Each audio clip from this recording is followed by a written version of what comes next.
This is the Riverhouse section of the Deschutes. We are taking out on O.B. Riley Road, just less than half a mile north of Tumalo State Park, putting in at Sawyer Park and Bend.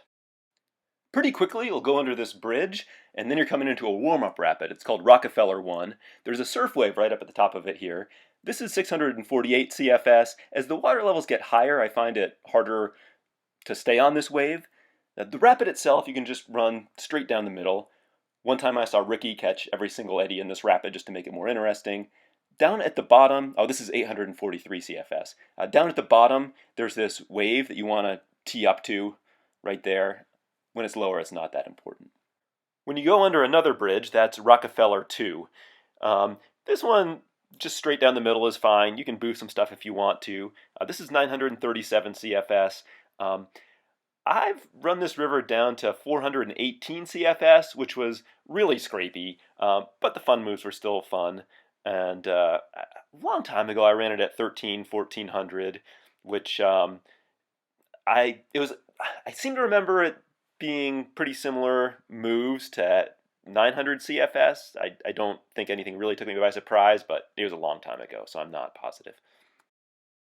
A little ways after Rockefeller 2, you go around this bend to the left, and then at the end of this straightaway here, you got a rapid called the Right Stuff. That's the first one you really want to look out for.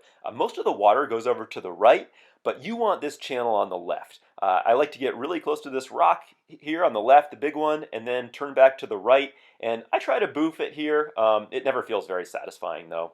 937 CFS, it's pretty much the exact same line. It just feels cleaner.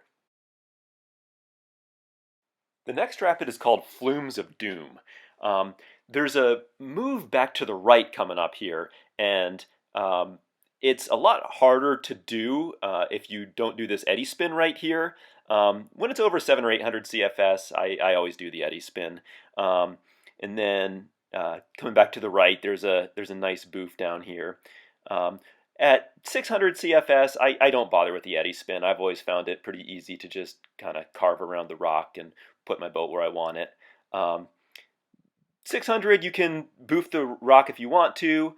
It's a little more exposed at 600 though. You grind on it a little bit. So you can also just take the slot just left of the boof, and that works just fine. Just around the corner to the left and on the run out of the rapid, there's a really fun boof. I like this one. You kind of drive into the pillow a bit. It's fun. Here it is at 937 CFS. Next up, there are a couple of smaller rapids. I don't think they have names. When you see this giant boulder right here, that's your cue that T-Rex is coming up. It's the very next rapid after this one. Coming into T-Rex, I'm just staying in the middle of the current. There's a big rock in this rapid, and I always go right of the rock. There's a giant log hiding out behind the rock. Most of the current's pushing around it, but it is there. Down at the bottom, there's a couple different places you can go. The right is probably the safest. You have to paddle kind of hard to get over there, but it's a really nice channel once you get there. The left channel has a big log in it right now. I think that same log has been there for many years. The winter I did most of my laps on this section, there was a log blocking the whole left channel, so we had to run the right line. But I've heard that there's a pin spot on the left side, even when there isn't wood there. That is one thing about all these sections of the upper Deschutes, is that it feels like there's a lot of junk in there. Like it collects wood that doesn't really flush out because it never really sees high water. And it feels like there's a lot of rock jumbles and sometimes man-made stuff too. After T-Rex, there's some easier stuff, there's some flat water, and then it starts to pick up again with this sequence right here. It starts feeling a little busy, and that's my cue that Ogre is coming up. Once you get to this pool right here, up here, Ogre's on the far end of the pool.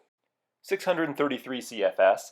The crux of Ogre is a wave pillowing off the right bank and then a wave pillowing off a rock on the left, back to back. And you just want to hit them both at the right angle to stay in the current. Here they are. There's the first one. And then the second one, I've seen people get shoved into the right wall at the very bottom or into the rock on the left. Here it is at 937 CFS. There's an eddy catch on the left you can do in this rapid. You can use that water coming off the right wall right here to just push you over there, and then it's a few strokes to get into that eddy.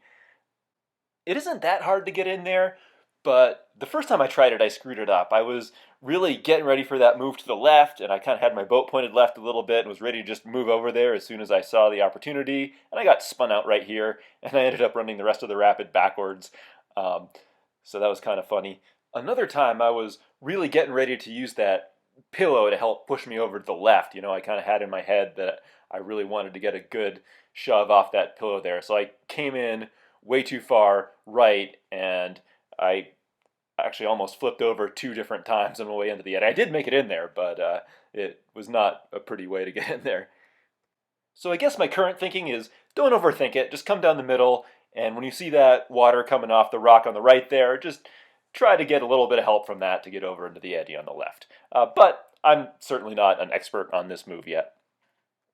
You can also ferry into that eddy from the one on River Right. It's a fun little attainment move. This is 648 CFS. I tried the same thing at 937, and I didn't even come close, but somebody else I'm sure could give it a better effort than I did. The run out of Ogre has some fun moves in it. Then there's some flat water. There's some really mellow rapids. Eventually get to this surf wave right here. This is 633 CFS.